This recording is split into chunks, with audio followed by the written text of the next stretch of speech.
working you, snapped Sam the foreman. I could tell he wasn't joking. I knew the sarcastic tone he had taken with the other men in the factory. I'm going as hard at it as I can, I yelled back, trying not to betray my anger at his put down.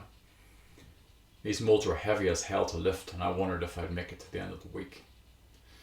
There was a reverse snobbery against students like me doing summer jobs in cement works like this one. I knew Sam thought people like me looked down upon him. All I wanted was some money in my pocket to help towards my rent when the autumn term started back at university.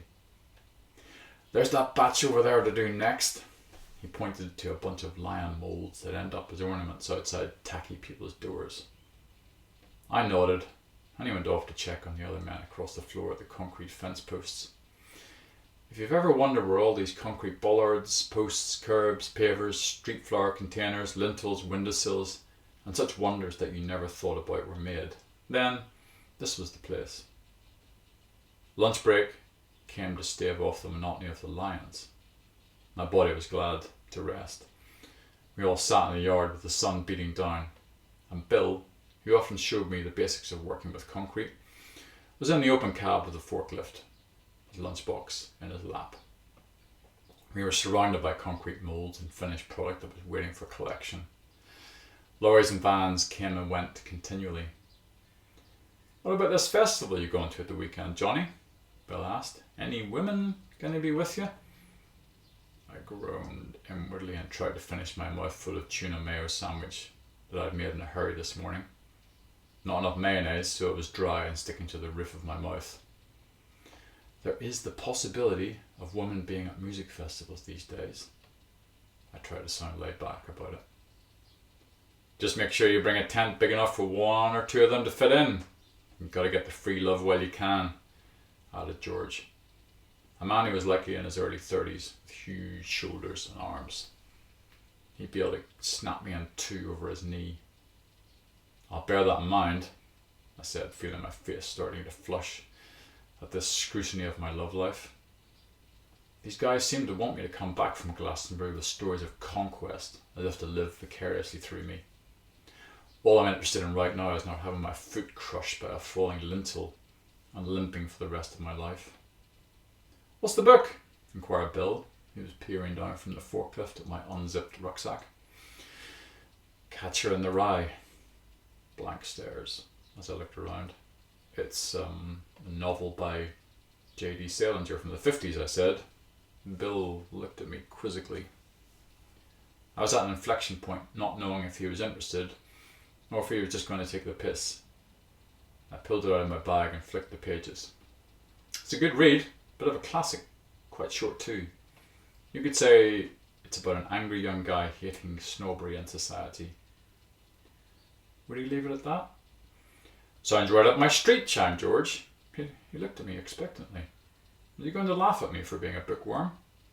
Lend it to us when you're done. Yeah, sure, no problem, George. I managed to stammer a reply, wheeling from his interest. I'll probably have finished it on the bus journey home tonight, so it's yours from tomorrow. Right. And he stretched out his hand to seal a bargain. He looked at his watch. Time to get onto that batch of windowsills. Standing up and dusting crumbs off his lap. The spell was broken. I put the book back in my bag and finished up my banana. Half the time in that concrete factory, I dreamed of being back in a library studying law books and not risking death or serious injury in that place.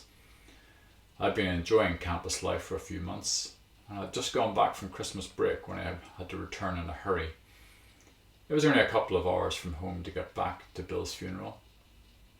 The poor guy died of a sudden heart attack while walking to work a week after New Year. Only 58 and no known heart condition before then. Turned out his son was a doctor, and he gave a wonderful eulogy about how his dad had pushed him hard at school to get the best grades and have a better life than he had done. Sam the foreman looked pretty sad. He seemed pleased that I had shown up though, and bought me a drink at the wake.